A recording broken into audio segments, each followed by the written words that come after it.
amada igreja, com a graça e a paz do Senhor Jesus, amém? Muito feliz de estar aqui novamente com os irmãos.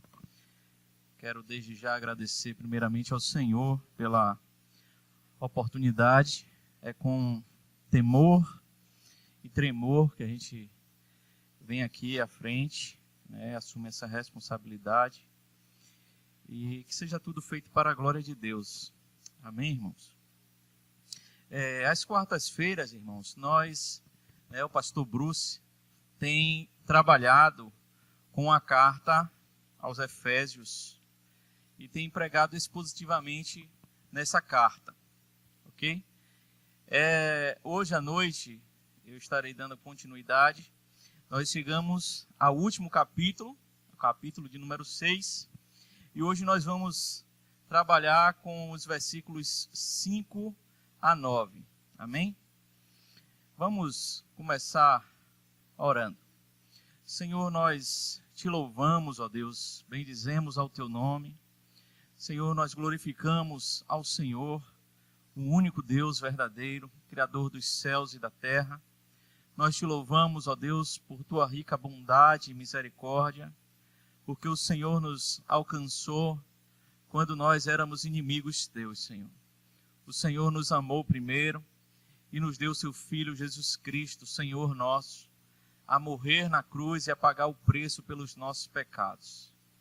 Ó Deus, por nós mesmos, nós jamais poderíamos ser salvos, mas o Senhor na cruz verteu o seu sangue em nosso favor, Deus.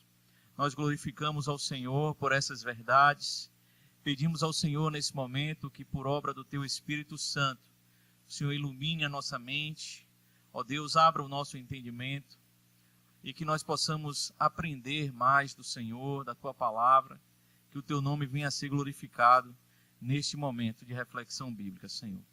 É a nossa oração no nome santo de Jesus. Amém. Amém, irmãos.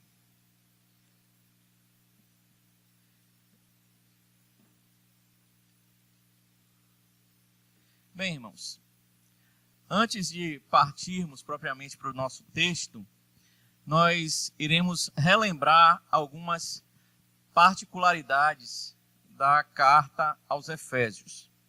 Primeira coisa, irmãos, é que o nome Éfeso, ele não aparece nos manuscritos antigos.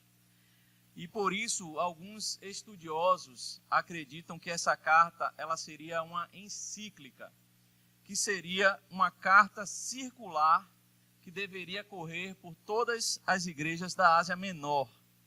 Porém, ela foi enviada primeiramente à igreja de Éfeso. Esta carta, como todos nós sabemos, ela foi escrita pelo apóstolo Paulo por volta do ano 60 a 62 depois de Cristo, quando ele esteve preso em Roma. Sendo assim, essa carta ela é reconhecida como uma das epístolas da prisão, juntamente com Filipenses, Colossenses e Filemão, ok? Então, ela é uma das 4 epístolas da prisão. Éfeso, ela era uma província romana da Ásia Menor, que atualmente é a Turquia. Uma outra característica da cidade é que ela era altamente idólatra. E a Turquia também hoje ainda é altamente idólatra, né? Mas na época, lá em Éfeso, ficava o templo à deusa Ártemis, ou também conhecida como Diana, o templo era considerado uma das 7 maravilhas do mundo antigo. Era um templo realmente magnífico, grandioso, e recebia visitantes, de várias localizações que iriam para lá para adorar essa deusa Ártemis ou Diana. A jovem igreja lá em Éfeso, possivelmente foi iniciada pelo casal Priscila e Áquila, sendo estabelecida mais firmemente, irmãos, posteriormente por Paulo, em sua 3ª viagem missionária, onde ele pastoreou aquela igreja por aproximadamente 3 anos. Depois os irmãos podem ler Atos 19, que fala um pouco sobre essa questão. Dos capítulos 1 ao 3, na carta aos Efésios, Paulo apresenta um teor mais teológico da carta, falando especialmente sobre a soteriologia. O que é soteriologia, irmãos? Doutrina da salvação. Muito bem. Então ele aborda as bênçãos celestiais recebidas em Cristo Jesus. Ele fala da condição do homem sem Deus. Ele fala que o homem sem Deus ele é morto em seus pecados, ele é perdido. Ele fala do homem que foi regenerado, salvo, e por isso ele foi unido a Cristo. E ele fala da extensão da salvação aos gentios. Então tudo isso ele aborda dos capítulos 1 ao 3.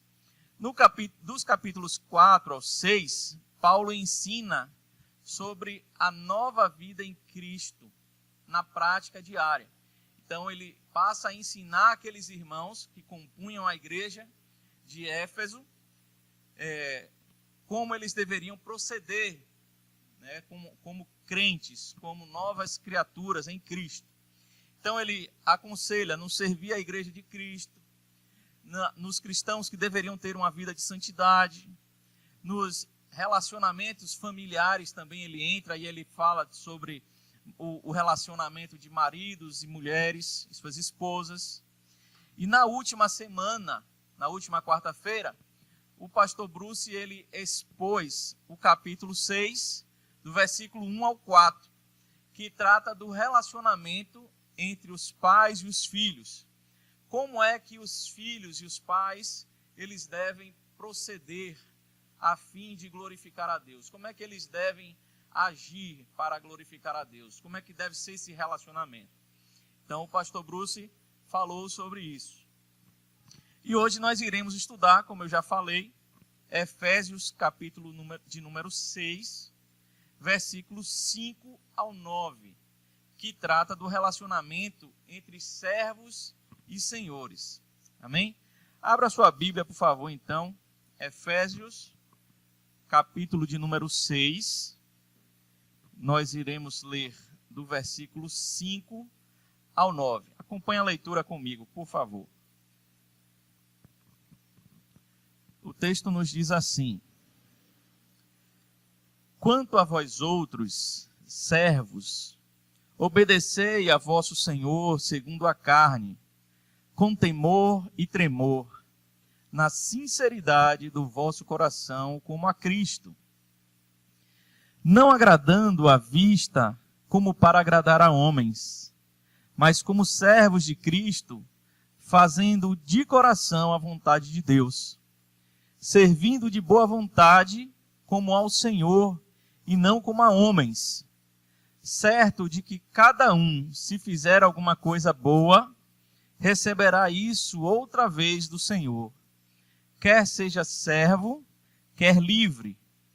E vós, senhores, de igual modo procedei para com eles, deixando as ameaças, sabendo que o Senhor, tanto deles como vosso, está nos céus, e que para com ele não há acepção de pessoas. Amém?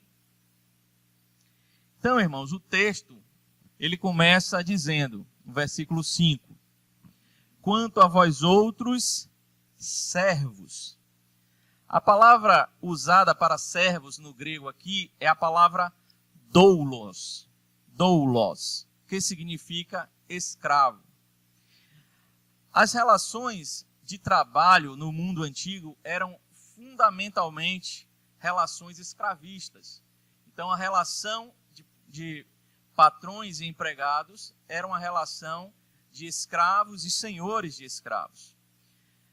Somente no Império Romano, à época, estima-se que havia cerca de 60 milhões de escravos.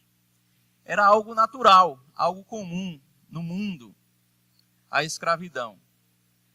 Legalmente, o escravo, ele não era considerado uma pessoa, mas ele era como uma coisa, como um objeto. Eles eram meras propriedades de seus senhores, existindo apenas para o conforto, conveniência e prazer dos seus donos. Os escravos velhos e doentes, eles eram abandonados, sem alimentos, entregues à morte. Eles eram como uma ferramenta imprestável. A pessoa tem uma ferramenta, ele usa, quando ela não presta mais, ele abandona e joga de lado, né?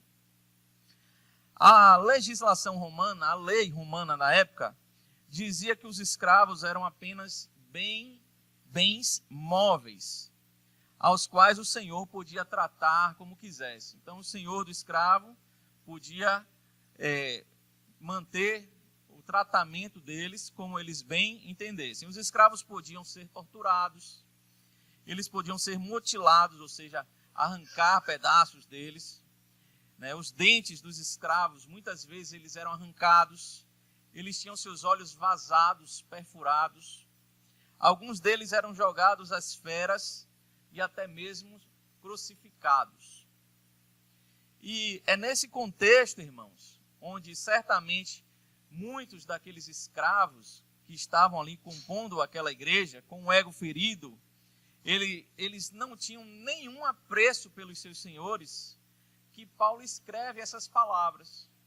Paulo diz para eles, continuando aqui o verso de número 5, servos, obedecei a vosso Senhor segundo a carne, ou seja, os seus patrões, com temor e tremor, na sinceridade do vosso coração, como a Cristo. Paulo estava dizendo para eles, sejam obedientes em todo o tempo, respeitem a autoridade do Senhor de vocês, sejam sinceros com eles, como se vocês estivessem servindo ao próprio Senhor Jesus. Sirvam aos seus senhores como se vocês estivessem servindo ao Senhor Jesus. Nós vamos ver mais dois versículos que ampliam a nossa compreensão dessa relação entre servos e senhores da época. Abra comigo, por favor, 2 Pedro, capítulo de número 2, versículo 18.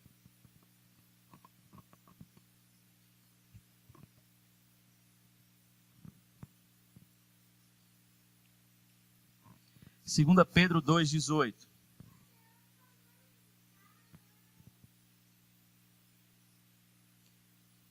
O texto nos diz assim: servos, sede submissos com todo o temor ao vosso Senhor, não somente se for bom e cordato, mas também ao perverso. Não é esse texto, não? Deixa eu pegar aqui.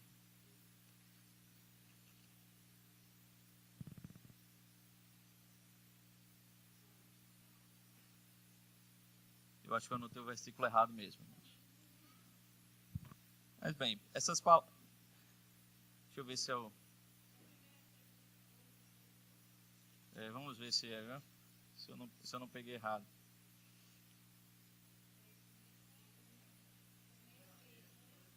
Perdão então, viu, irmãos? É 1 Pedro 2,18. Servos, vou ler novamente, tá ok? Servos, sede submissos com todo o temor ao vosso Senhor, não somente se for bom e cordato, mas também ao perverso. Então o apóstolo Pedro aqui, ele afunila mais essa questão e ele diz, não só se o seu servo for bom é que você deve trabalhar bem para ele, mas também se ele for perverso, se ele for mau, você também deve servir bem a este Senhor.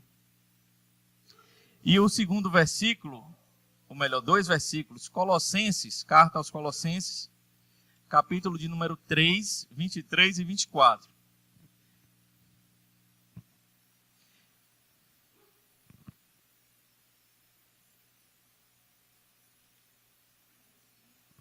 Colossenses 3, 23 e 24.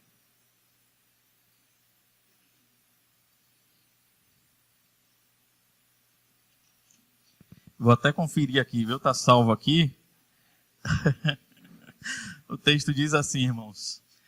tudo quanto fizerdes, fazei-o de todo o coração, como para o Senhor e não para homens, cientes de que recebereis do Senhor a recompensa da herança. A Cristo, o Senhor, é que estais servindo. Ok? O apóstolo Paulo aqui falando à igreja de Colossos. Palavras semelhantes, né? Então, irmãos, a orientação de se submeter à autoridade do seu Senhor, ou seja, do seu patrão, ela é bem clara, né? Bem nítida, aqui não tem como a gente ver de outra forma. O apóstolo orientando, sejam submissos, sejam obedientes aos vossos senhores, aos seus patrões. Mas há algum momento que na condição de empregados ou de escravos aqui nesse contexto, eles poderiam descumprir ou desobedecer à autoridade dos seus senhores? E aplicando para as nossas vidas hoje, na condição de empregado, nós podemos desobedecer ou descumprir a autoridade de um patrão em algum momento? Sim ou não? Sim. E há somente uma exceção. A exceção é se a ordem do patrão for para desobedecer a palavra de Deus. Vejamos Atos, capítulo de número 4, 19 e 20.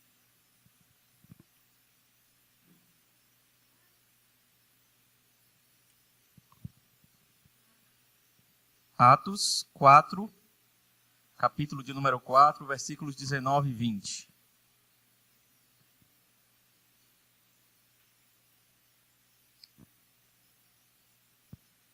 Mas Pedro e João lhes responderam: julgais se é justo diante de Deus ouvir-vos antes a vós outros do que a Deus. Pois nós não podemos deixar de falar das coisas que vimos e ouvimos.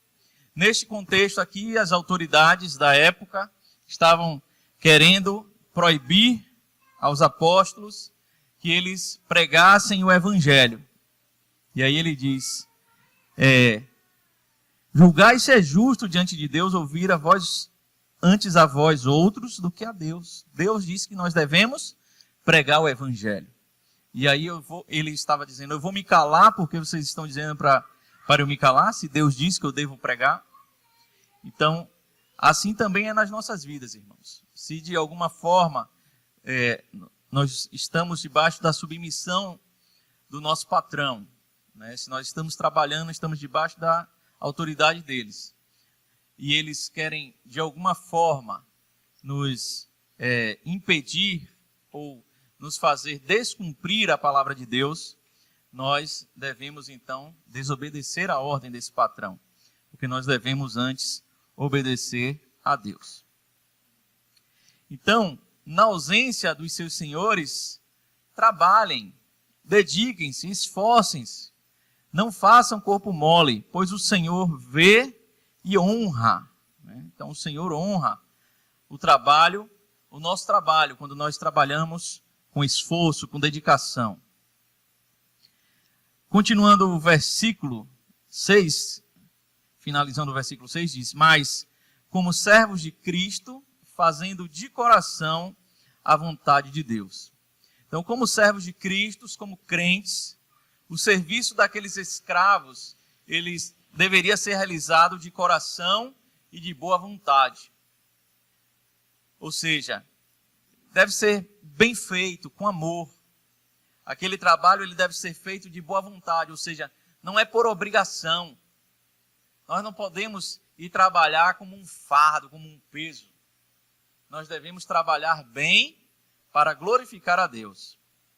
No verso 7, ele enfatiza a advertência repetindo a ideia do verso 6. Ele diz, verso 7 agora, repetindo a ideia do verso 6. Servindo de boa vontade, como ao Senhor, e não como a homens. Então, irmãos, se um empregado, ele trabalhar pensando que está servindo apenas ao homem, ele se sentirá usado, injustiçado e terá o seu trabalho como um fardo. Se nós trabalharmos pensando somente na troca do meu tempo de trabalho pelo dinheiro que o patrão vai me pagar, eu vou certamente me achar injustiçado, eu vou achar que eu estou trabalhando demais e recebendo pouco, eu vou achar que aquele trabalho é um fardo, é um saco, eu vou achar aquele trabalho muito ruim. Então, diante de um patrão que também é imperfeito e pecador, ele, em algum momento, certamente irá, ou seja, se você está diante de um patrão que também é pecador, né, como você, que também é imperfeito, em algum momento você irá murmurar contra aquele patrão, contra o seu próprio emprego.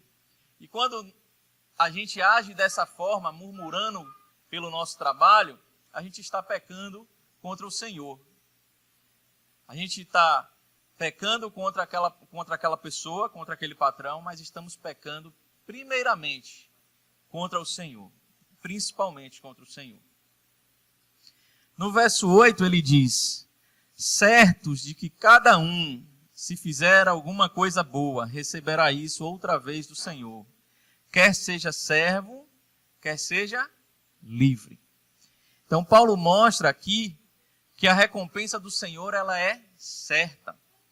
Ainda que o patrão não mereça, fazer bem feito para o patrão é o mesmo que fazer bem feito para o Senhor. Se equivale. Então, quando eu faço algo bem feito para o meu patrão, eu faço algo bem feito para o Senhor. Por fim, agora no verso 9, o apóstolo Paulo, agora ele se dirige aos senhores de escravos. Do versículo 5 ao 8, ele se dirige aos escravos. E agora ele vem falar aos senhores de escravos, que haviam se convertido e compunham a igreja de Cristo ali em Éfeso. A grande maioria daqueles homens, irmãos, certamente eles eram soberbos, ou pelo menos antes da conversão, eles eram soberbos. Eles se achavam superiores aos seus escravos, né? Além do que, tratar os escravos com dignidade poderia resultar em prejuízos financeiros, porque os escravos eles eram vistos como mercadorias. Então, se eu passasse a tratar o meu escravo, como um irmão, né, na mente do homem da época, seria uma loucura, porque você estava pegando a sua mercadoria, o seu bem, e estava desvalorizando. No verso 9 diz assim o texto: e vós, senhores, de igual modo procedei para com eles. Ou seja, da mesma forma que os servos deveriam honrar os seus patrões, os patrões deveriam honrar e respeitar os seus escravos. Com a mesma base de obediência ao Senhor que tinha sido dado aos escravos, os patrões também estavam recebendo essa mesma base. Obedeça ao Senhor, honre ao seu escravo, respeite ao seu escravo. E como é que seria isso? Ele diz, deixando as ameaças. Então, muitos daqueles senhores, eles não só haviam ameaçado os seus escravos, mas também torturado a eles. Paulo então lhes diz, não usem mais de ameaças. Isso não condiz com a nova vida em Cristo de vocês. Vocês foram salvos pelo Senhor, então vocês não podem mais viver dessa forma.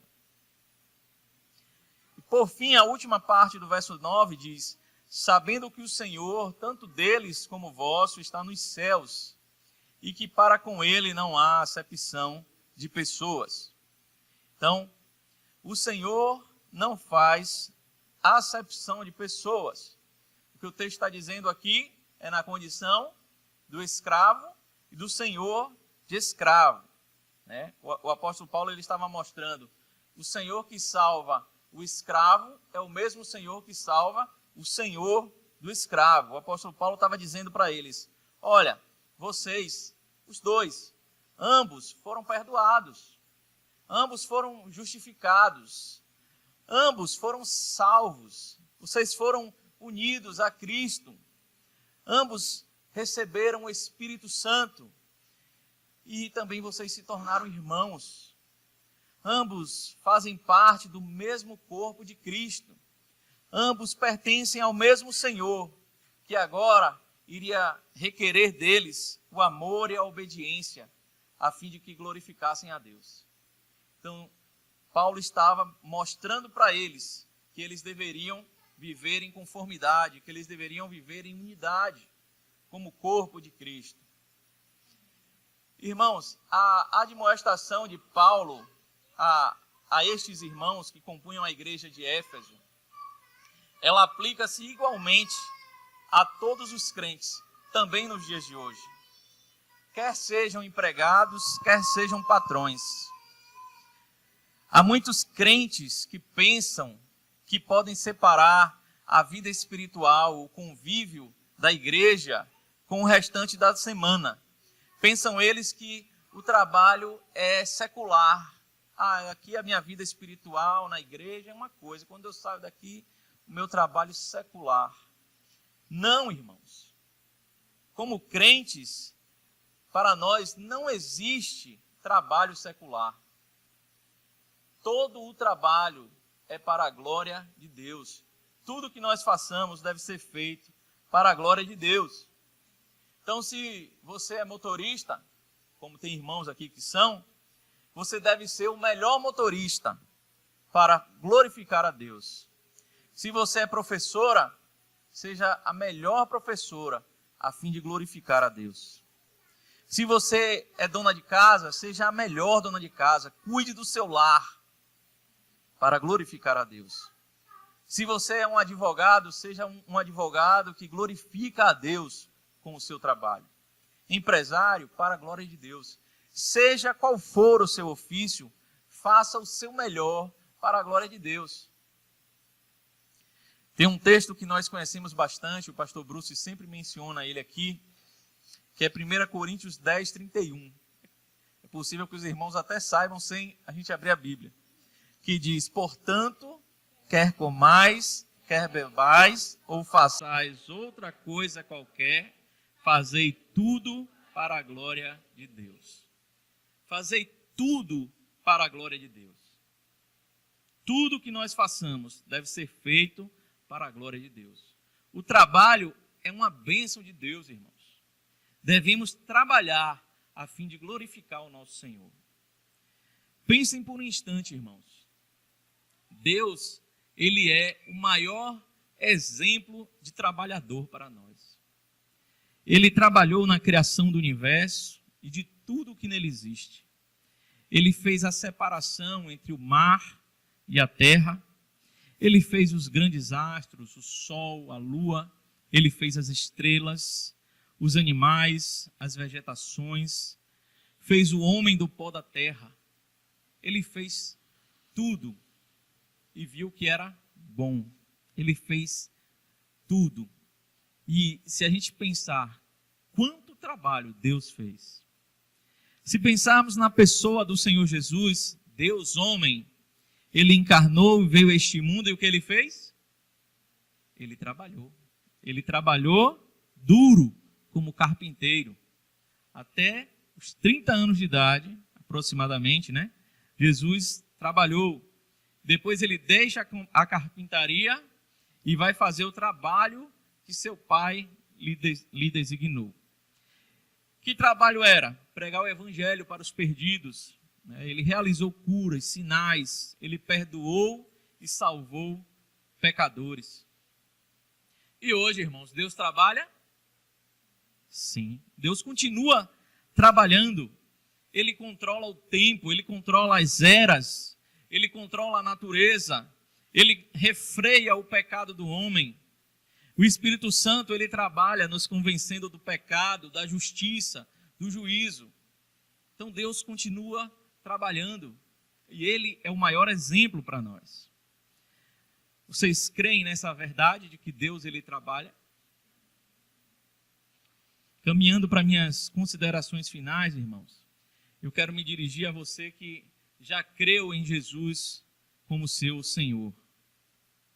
Quero só te dizer, persevere em honrar e glorificar a Deus por meio do seu trabalho.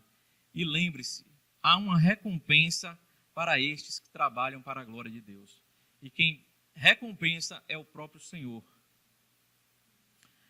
Depois eu quero me dirigir a você que já creu no Senhor, mas tem sido infiel ao Senhor nesta área. Se você tem trabalhado com mãos remissas, dando mau testemunho de Cristo, arrependa-se dos seus pecados e volte-se para o Senhor. 2 Tessalonicenses 3,10 diz assim: porque quando ainda convosco vos ordenamos isto, se alguém não quer trabalhar, também não coma. É uma ordem para que todos os homens trabalhem, todos nós devemos trabalhar. Então não trabalhe como quem serve a homens, mas pense nisso. No seu trabalho, trabalhe como quem está trabalhando para o próprio Deus. E terceiro e último, eu quero me reportar a você que ainda não creu em Jesus como Senhor da sua vida. O Espírito do Senhor, Ele está trabalhando, convencendo do pecado, da justiça e do juízo. O Espírito Santo aponta para a obra de Cristo na cruz. E Ele convence que Jesus derramou o sangue dele e pagou o preço pelo seu pecado. Creia, arrependa-se dos seus pecados. Seja salvo em Cristo. Receba o Espírito Santo e viva para a glória de Deus. Deus é amor, irmãos, e Ele recebe tantos quantos verdadeiramente se arrependem dos seus pecados e se voltam para Ele. Vamos orar, irmãos. Nós vamos orar primeiro para que o Espírito Santo continue trabalhando no coração do ímpio para a salvação. Vamos orar para que o Senhor nos faça mais diligentes no nosso trabalho. Vamos orar agradecendo a Deus pelo nosso trabalho. Talvez o trabalho que você tenha não seja o trabalho que você sempre sonhou, mas seja grato a Deus pelo trabalho que Ele lhe deu. E vamos orar também agradecendo a Deus na condição que você está. Se você é empregado, que você agradeça a Deus porque você é um empregado e você está empregado.